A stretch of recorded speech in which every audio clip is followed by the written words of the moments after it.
بسم الله الرحمن الرحیم. د خلافت په باره کې زموږ ستاسو د بحثونو دوهم بحث ته ښه راغلاست. نن په دې باندې بحث کوو چې موږ ولې د خلافت موضوع د بحث لپاره انتخاب کړې ده. دلته خو ډېر موضوعات دي. فرضاً موږ ولې په جهاد بحث نه کوو. جهاد داسې یو موضوع ده چې اسلامي نړۍ یا په منفي لحاظ یا په مثبت لحاظ باندې ډېره جدي ځینې متاثره ده. په اکثرو هیوادونو کې یو خدا د چې لویدیځو استخباراتو د روسانو په خلاف او د خپل نورو حریفانو په خلاف د جهاد قاعده وکاروله چې دا خبره اوس بیخي د رسوایي په حد کې ټولو خلکو ته معلومه ده. بیا له هغه راوروسته سیمه ییزو استخباراتو کې یو هیواد د بل هیواد، سعودي دي د خپلو ګاونډیو په خلاف باندې، پاکستان د افغانستان په خلاف باندې، ایران د افغانستان په خلاف باندې، ایران د په لبنان کې یا مثلا په سیریه کې په مختلفو ځایونو کې سیمه ییزو استخباراتو جهاد له موضوع استفاده وکړه. او یا بیا بیرته مسلمانانو ډلو په خپلو منځونو کې یو د بل د خپلو حریفانو د سرکوبولو لپاره د جهاد له قاعدې استفاده وکړه. فرضاً حکمتیار خپل ټول جنگ ته د رباني په خلاف د جهاد نوم ورکاوه، یا مثلا طالبانو خپل جګړې ته د رباني په خلاف د جهاد نوم ورکاوه، یا مثلا کله چې د رباني او د نورو ډلو ترمنځ جګړه راتلله چې په هغې کې به سیاف او رباني نږدې کېدل او د حزب وحدت په خلاف به یې جګړه کوله، هغې کې به یې بیا جهاد قاعده استعمالول. نو ستاسو لپاره ښایي دا پوښتنه وي چې په خلافت بحث کوي ولې په جهاد بحث نه کوي، یا مثلا د امیر د تعیین موضوع دی، یا مثلا د نظام ډول دی. دا اوس ټول خلک په دې باندې بحث کوي چې دیموکراسي کفري نظام دی او دا دغه ده. ته ولې په هغه باندې خبره نه کوې چې ته راځي دې بحث ته داخلي؟ خبره دا ده چې دا بحث اساسي بحث دی او دا د ټولو بحثونو مور بحث ده، او هغه په څو دلایلو. یو خود زه خپله د اسلامي حرکتونو تر روزنې لاندې پاتې شوی پلوی به ځکه نه وایم چې په هغه وخت کې زه کشر وم، په دې حد کې نه وم چې خپله فیصله وکړی سم. اما خبر دا ده چې د دوی تر روزنې لاندې پاتې شوي یو موضوع چې دوی په ډاکټرین کې په اصطلاح دوی په اصولو کې هغه لري، هغه د خلافت موضوع ده چې هغه د خلافت خوب خلکو ته ورویني او د هغه په اساس باندې لرلید هلته تعیین شوی دی. دا نو داسې ده لکه یو سړی چې ووایي چې زه کابل ته ځم، نو بیا که له جلال آباد روانېږي، جلال آباد په ختیځ کې دی، نو هغه به د غرب طرف ته روانېږي چې ځان کابل ته ورسوي. یا مثلا که مزار ته ځي، له مزار کابل ته ځي، د جنوب لاره به نیسي. دغه د خلافت موضوع دغسې یو بحث دی په فکري موضوعاتو کې چې د هغه په اساس باندې یو سړی خپل سمت تعینوي او بیا په همغه سمت باندې حرکت کوي. نو په دغه خاطر دا په کلیاتو کې دا یو اساسي موضوع ده او په دې باندې دا نور ټول شیان که د جهاد قاعده ده، بیا وروسته که تاسو د امیر په قوایفو باندې غږېږئ، بحث پرې باندې کوئ، که د سیسټم په ډول باندې خبره کوئ، نو تاسو به د دغې موضوع له زاویې بیا دې شیانو ته تاسو کتلی شئ. البته د اسلامي حرکي د اسلامکارو د حرکتي دغه په اصطلاح د سیاسي حرکتونو په د اجنډا په محور کې دوم دلیل چې ما دا موضوع انتخاب کړل هغه دا ده چې ځینې موضوعات دي چې یو وخت فقهاو په هغې باندې د وخت د شرایطو مطابق فیصله کړې ده. که ټولو فقهاو نه ده کړې هم، خو چې اکثره کتابونه واړوئ د هغې موضوع په اړه باندې به هغوی وضاحت ورکړی، د هغوی یو خاص نظریه جوړه شوې ده، په اصطلاح د فتوا یو خاص شکل جوړ شوی دی. نو دلته یوه خبره ډېره مهمه ده، هغه دا ده چې د فقهاو خبرې چې دي هغه د تقنین مربوط خبرې دي. شرع او قانون دوه مختلف شیان دي. شرع د قانون اساس ده، خو د قانون لپاره یا د فقه لپاره چې موږ دیني قانون چې دی هغه زموږ فقه ده، د هغې لپاره بیا یوازې شرع خپله اساس نه ده، بلکې تر څنګ نور مسایل هم په نظر کې نیول کېږي. مثلا عرف یو اساسي عمده اساس دی، په اصطلاح که چېرته نص نه موجود په هغې کې دی. قیاس موضوع چې دا په نورو هغو موضوعاتو باندې چې په هغې کې نص موجود دي، دا مثلا د شرعي تقنین یا د فقهي په منابعو کې یا په هغه سرچینو کې یو دغه راځي. په اصطلاح لکه هر قانون تاسو مثلا د نړۍ د اوسنیو عصري دولتونو قوانین هم وګورئ، یو خپل قانون دی، بیا دا قانون له څه شي ډرایو کېږي، په اصطلاح له څه شي راوځي استنباطېږي، هغه په هغې کې یو اساسي شی چې دی د هغې ټولنې کلچر دی. مثلا د بریتانیا کوډ چې دی، قانون چې دی، هغه اساسا زه قسم د قانون متخصص نه یم، خو دغه عمومي معلوماتو په اساس درته وایم د هغه اساسي چې دی د بریتانیا دودونه دي، د هغه ځای کلتور دی. یا مثلا په دې کې مثلا پخوانۍ شوي فیصلې په یو هېواد کې چې په قانوني لحاظ باندې پرېکړې شوي، که نو په هیواد غوندې یو هیواد کې مثلا جرګو پرېکړې کړي دي یا مثلا دې ته ورته محاکمو پرېکړې کړي دي، له هغو بیرته مثلا یو سند جوړېږي، د هغو په اساس باندې بیا نوی قانون جوړېږي. هدف مې دا دی چې دغه دوه شیان باید موږ تفکیک کړو. یو شریعت دی چې هغه د خدای پاک د رسول او د خدای پاک د کلام خبره ده، یو بیا فقه ده چې هغه د دغو په استنباط سره له زماني شرایطو سره برابر، بالخصوص په غیر عباداتو کې، بالخصوص په هغه موضوعاتو کې چې هغه مثلا د مسلمانانو یا په شخصي احوالو پورې مربوط دي یا په اجتماعي احوالو پورې مربوط مسایل دي، داسې مسایل چې اجتهادي دي. په هغه کې د وخت د زمان د شرایطو سره او د مکان د شرایطو دواړو په تناسب باندې یو خاص فتوا جوړه سوې د علماو په خپل وخت کې کړې ده. نو دغه موضوع دی هغه چې ده، یعنې زما دوم دلیل چې ولې موږ د خلافت په موضوع باندې بحث کوو هغه دا دی چې خلافت موضوع یو له هغو موضوعاتو ده چې معاصرو علماو بیرته کوشش شروع کړی دی چې هغه له هر طرف راکټ کړي او یو قسم ځان له دې شرم خلاص کړي په اصطلاح چې اوس څوک ونه وایي چې دا خو ګوره دین له اوسني حالت سره په ټکر کې دی. په حقیقت کې خو ښه لاره یې دا ده چې دوی په اسانه ویلي وایي چې خیر د پخوانۍ فتوا په دې شکل باندې موجوده، هم د هغه د هغه زماني شرایطو مطابق فتوا ده. هغه که د جهاد په موضوع کې پخواني احکام دي چې اوس د تطبیق وړ نه دي، مثلا د جهاد خبره سره واخلې هغه عمومي فریم ورک یې په اصطلاح دا دی چې دوه حالت دي. یو هغه حالت دی چې مسلمان په هغې کې خپله دفاع کوي، یو هغه د طلب جهاد دی چې ته به په بل چا پسې ورځې. په هغه حالت کې چې مسلمان خپل دفاع کوي هغه وخت دی چې کله د مسلمانانو یوه لویس خاوره هم د یو بل چا تر هغه لاندې سوله په اصطلاح تر واک لاندې سوله، نو په هر مسلمان باندې جهاد فرض کېږي. خو په هغه نږدې خلکو باندې ډېر بیا ورپسې که هغوی یې نشي کولی، په دا نورو باندې عیني فرض کېږي. هغه نو بیا داسې حالت دی چې په اصطلاح ته دې چا اجازې ته ضرورت نه لري، زوی د پلار اجازې ته ضرورت نه لري، اولاد د غلام د پادار اجازې ته ضرورت نه لري، حتی ښځه د میړه اجازې ته ضرورت نه پکې لري. دغه حکم چې دی یا مثلا د دې لاندې جزئي احکام چې دي، مثلا ته چې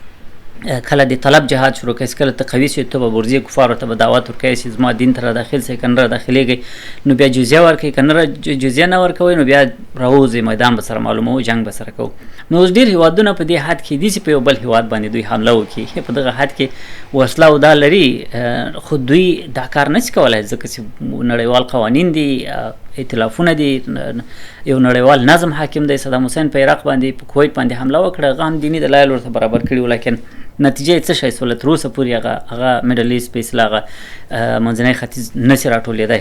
نو هدف دا دی چې دا اوس د جهاد قاعده سوله، یا مثلا که یې ته ډلو ته پرېږدي دغه شی جن جوړېږي لکه په افغانستان کې یا لکه مثلا په سیریه کې چې بیا یې خلک عواقب نسي راټولولی. نو بیا اوس مسلمانان اخته دي، د مسلمانانو علما اخته دي د دغې قاعدې نه ورو ورو هغه څنډې راغوڅوي چې راغی کړي، را په اصطلاح تهذیب یې کړي.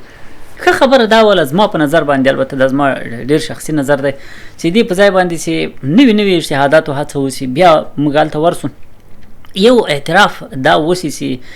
پخوانیو فقهاو د خپلې زمانې د شرایطو او اوضاعو مطابق په ځینو موضوعاتو کې فتواګانې ورکړي دي چې د هغه وخت لپاره به امکان لري بعضې فتواوې بیخي عمومي هم وي او په اصطلاح د اتفاقي فتواوې هم وي د جمهورو ترمنځ. لیکن اوس زمانه کې ته دا نشي کولی چې د یو چا ښار ته ورسې او په ښار کې که په جنګ یې ونیسي، اول خبره دا بیا په جنګ ونیو بیا چې هره ښځه ته دښمن ونیودل هغه په مغه لحظه باندې ته جنسي تیری پرې باندې کولی شي، ته یې د غنیمت په حیث باندې تقسیمولی شي، د هر سړي د کور سامان ته چور کولی شي، راوړی شي هغه د غنیمت په شکل باندې ته د مالونه اوښانې. دغه شی چې دی دا که څه هم د پخواني تصور برخه ده، یعنې که چېرته یو ښار په جنګ باندې تسلیمېدو یا یې په سوله نه تسلیمېدو یا یې مذهب په یوه ورځ کې نه بدلاوه، نو په یوه ورځ نه مسلمانېدل، نو بیا زه باید هغه وکړم، زه باید حمله پرې وکړم او چې حمله مې پرې وکړله، که مې چور کړل، که مې لوټ کړل، که مې هر شی کړل، د دوی هر څه ماته راوکېږي. دا پخوانی تصور و، پخوانی فقهي قاعده د تصور نه دی. البته دا د جمهورو په مذهب باندې د جهاد قاعده په دغه شکل باندې ده، چې نه ده چې یو استثنایي قاعده ده، لیکن له دې زمانې سره سر نه خوري، له دې زمانې سره هغه اشکال هم سر نه خوري چې په هغې کې تاسو لکه دا بهانه هم ولرئ چې دلته دا کفار راغلي پلانی هېواد یې نیولی دی، دې ته ورته یوه بهانه ورته جوړوي، هلته حرج مرج جوړوي، دغه حالت یې لا سر نه ورسره خوري. په دې کې لا علما کنفیوز دي، په هغه حالت کې خو یې بیخي کنفیوز دي. نو بیا دوی شروع کوي د دغه احکامو نه څانګې غوڅوي په اصطلاح، او یو بل اړخ یې ورته راشي چې دا په اصطلاح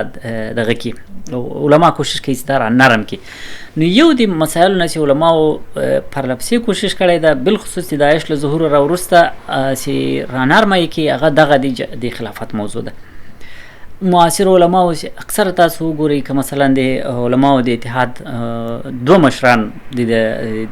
نړۍ علماو د الاتحاد العالمي للعلماء د دې دوه مشران چې یوسف القرضاوي ده او تر هغه وروسته د رئیس سني ده، دواړه وروستۍ فتوا یې دا ده چې په دا کوم شکل باندې چې دوی د جهالت د خلافت خبره کوي دغه په اوسنۍ زمانه کې ممکن شکل نه دی، اصلا امکان نه لري او چې مستحیل سو او محال سو هغه شی له خپله له فرضیت او اتومات وځي. نو د دوی هڅه په دې شکل کې، البته دا دوه علما نه دي، تاسو چې نن معاصر مطرح علما ټول وګورئ دا خبره درته کوي. نو د علماو خبره کوم، پاته سو د حرکتونو خبره، د هغوی خبره بیا د علماو نه بېله ده. دلته دوه شیان دي چې په هغې باندې وروسته بیا زه وضاحت در کوم چې اسلامي حرکتونه او اسلامي علمي جریان دا ډېر مختلف جهاتونه دي. اسلامي فکر او اسلامي علم دوه مختلف او په ډېرو مواردو کې مخالف جهاتونه دي. د اسلامي فکر سرلاري مثلا سید قطب دی، د سید قطب اثار ته هر عالم ته کې اکثر علما خو وایي دا بیخي عالم نه دی، دا یو لیکوال دی. یا مثلا د اسلامي حرکت یو کس مثلا حرکي د فکر سړی مودودي دی، تالیفونکی دی، ډېر دته څوک عالم نه وایي، ځکه چې وایي دغه د علم لاره او د فکر لاره بېله ده. دا خپل یو خاص سیاسي تمایل تر تاثیر لاندې سړی دی، د هغه لپاره د خپل فکر د تبلیغ لپاره کوشش کوي چې دین په اصطلاح خپل هغه ته خپل اجنډا ته برابر کړي. بیا مثلا د حکمتیار غوندې ورته خلکو په باره کې د تفسیر به هېڅ وخت علما د علم د سرچینې په توګه ونه مني، ځکه به ونه مني چې دغه دوه مختلف جریانه دي. نو د علماو جریان چې دی په اوسني عصر کې دوی کوشش کوي چې دغه د جهاد قاعده هم چې ده را نرمه یې کړي، را احتوایي کړي. خو دا فکري جریان، حرکي جریان چې دی، دغه جهادي جریانونه، دا سیاسي جریانونه، دوی کوشش کوي چې د قاعدې تیزې کړي. دوی بیا له علماو سره عجب چلند کوي، یو تر خپله وسه کوشش کوي چې را جلب یې کړي، په اصطلاح قانع یې کړي، په اصطلاح چاپلوسي ورته وکړي چې را خپلې کړي. که بیا دا نه کړي تل بیا په دوی باندې تور لګوي، د دوی شخصیت وژني، دوی باندې دربارونو خلک ګڼي، دوی مثلا د پیسو د دې خلک ګڼي، په داسې حال کې چې هغه د مسلمانانو د اجتماعي احوالو د مراعات خبره کوي. او که بیا هغه کار هم ونه کړي بیا یې وژني، یعنې که هغه په هغه کار تاثیر پرې ونه کړي، یا په ځینو ځایونو کې حتی اول د وژلو کار کوي، لکه په افغانستان کې اتومات یې وژني، ځکه دا دوه مختلف جریانونه دي، دوی یو له بل سره په ټکر کې راځي. نو په دغه موضوع کې چې دا یو له هغه موضوعاتو نه چې علماو کوشش شروع کړی دی چې نیغ ځینې وباسي له جهاد راوروسته، هغه دغه موضوع ده چې د خلافت موضوع ده. کوشش کوي چې دوی را نرمه کړي چې پخوانیو چې هر څه ویلي دي، خو په زمانه کې دا شی سر نه سره خوري، د دې موضوع تطبیق چې دی دا تقریبا محال دی. نو په دې اعتبار باندې موږ په دې دلایلو، ځینو نورو دلایلو باندې چې په هغې باندې ښایي د بحث په جریان کې موږ تاسې وغږېږو، ځکه ما ځان سره شرط والی و چې دغه ویډیوګانې باید تر 10 دقیقو زیاتې نه شي، فکر کوم دا ویډیو مې زیاتېږي، هغه په هغې به وروسته بحث وکړو. دغو دوو دلایلو په اساس باندې موږ د خلافت بحث انتخاب کړی دی چې په دې باندې موږ تاسې بحث وکړو او روښنایي پرې ورکړو چې یو خو تر دې لاندې ډېر موضوعات بیا وروسته موږ تاسې واضح کولی سو. وروسته به بیا موږ تاسې د ډیموکراسۍ په اړه باندې هم وغږېږو چې دا خلک چې د خلافت دایان ځان ته وایي ولې دومره په شدت سره د ډیموکراسۍ مخالفت کوي. وروسته به په دې هم وغږېږو چې فکري اسلامکاري او علمي جریان د مسلمانانو دا دواړه سره کوم یو له بل سره په ټکر کې دي، او دوی یو بالخصوص د خلافت او دې ته ورته موضوعاتو په باره کې څه ډول په دوه لارو باندې سره ولاړ دي، په اصطلاح مختلف اتجاهات اخلي. نو د دغو موضوعاتو په اساس، او درېیمه خبره رښتیا دا ده چې په اوسه کې ډېر مرموز سیاسي جریانونه چې هیڅ سرچینه نه ده معلومه، مالي منابع نه دي معلوم، پراخ ویب سایټونه لري، د دوی مرکزونه اکثره په لویدیځو هیوادونو کې دي. مثلا حزب تحریر غوندې یو حرکت دی چې دا په اول خو دا ده چې په هغه وخت کې جوړ شوی و چې ډېر دې ته ورته حرکتونه د برټانوي استعمار لخوا رامنځته سول، حتی ادیان رامنځته سول. په شبه قاره کې مثلا دغه احمدي دین چې موږ ورته وایو، دا یو استخباراتي دین په ځینو فرقو باندې ځانګړې سرمایه ګزاري وسو. دا ونن چې مثلا اسماعیلیه فرقه مثلا ډېره زیاته مالدار او هغه لري، سرچینې لري، بانکونه لري، مختلف ښه هوټلونه لري، دا غټ بزنسونه په افغانستان کې مثلا سیرنام د دوی دی، مثلا په کابل بانک کې دوی سهم درلود، په د مایکرو فاینانس بانک کې چې په افغانستان کې هغه هم د دوی مثلا دې ته ورته غټې سرمایه ګزاریانې دوی کړې وې. د روشن کمپنۍ کې دوی ول دغه سرمایه دوی په هغه وخت کې چې برټانیا غوښتل چې په ځینو فرقو کار واخلي او دوی په اصطلاح له دوی نه په خاص په دغه نړۍ کې د لاسوهنې آلې جوړې کړي، په اصطلاح په دغو فرقو باندې کار کړی دی. زما هدف دا دی چې ځینې مرموز حرکتونه په دې وخت کې په دغه شي باندې کار کوي چې سرچینې او هغې تر یو حده خلکو ته نه دي معلوم، البته خاصو خلکو ته معلوم دي چې له کوم ځای دي په ډېر بد شکل باندې غواړي چې د دې هغه سافټ ورژن یو ځل رامنځته کړي چې بیا د هغه په اساس باندې دوی هغه بل ورژن ته چې هغه داعشي ورژن دی هغې ته بیا دوی تمهید وکړي او اساسي ګول او هدف دا وي چې په هغه هیوادونو کې چې هلته نشنلیست عناصر په دې توانېږي چې یو هیواد سره راټول کړي، هغې ته نظامي قوت ورکړي، پوځ یې جوړ کړي، ادارې یې جوړې کړي، بنسټونه یې جوړ کړي، قانونمندي پکې رامنځته کړي، بزنسونه پکې رشد وکړي او هغه بالاخره لکه ترکیې غوندې یو حالت ته ورسېږي. تر مخ دا هیوادونه په منځ کې هر وخت هر څه وخت بعد له دغسې یو کشمکش سره اخته کړي چې هغه بیا دغه هیوادونو تاسې یو شي ته پام کړی کوم هیوادونه چې ډېر طبیعي منابع او سرشار طبیعي منابع او ښه موقعیتونه لري هغه هیوادونه نښه کېږي. هغه هیوادونه چې لکه پاکستان چې خپله په ځمکه کې نور د استخراج لپاره چې نه دي پاتې 300 کاله انګریزانو زبېښلی هیواد دی دا ټوله ځمکه یې په هغې کې بیا دا کار نه کوي. هدف مې دا دی چې دریم دلیل چې موږ د خلافت موضوع د بحث لپاره انتخاب کړې ده همدغه داسې دلته ډېر مرموز حرکتونه په معاصره نړۍ کې په ډېر مرموز شکل باندې د مسلمانانو ځوانانو د اغوا او د خپلو هیوادونو د نظم په خلاف د دوی د رایستلو او له یو محلي هیوادني نظم څخه د یو نړیوال نظم د خوب په ولیدلو باندې په اصطلاح راوباسي او هلته یو تشنج او ګډوډي رامنځته کوي او بالاخره هغسې وضعیت رامنځته کوي چې موږ تاسې د داعش په وجود کې او د طالب په وجود کې تیار تجربه کړی دی او نه غواړو چې تجربه یې کړو. نو دغه دلایلو چې زه غواړم د خلافت بحث دغو دلایلو په بنیاد باندې وکړم. تر بلې حلقې مو په لوی خدای سپارم. بلې حلقې ته مې وعده ده چې انشاءالله اصلي بحث ته به داخلېږو. ژوندي اوسئ.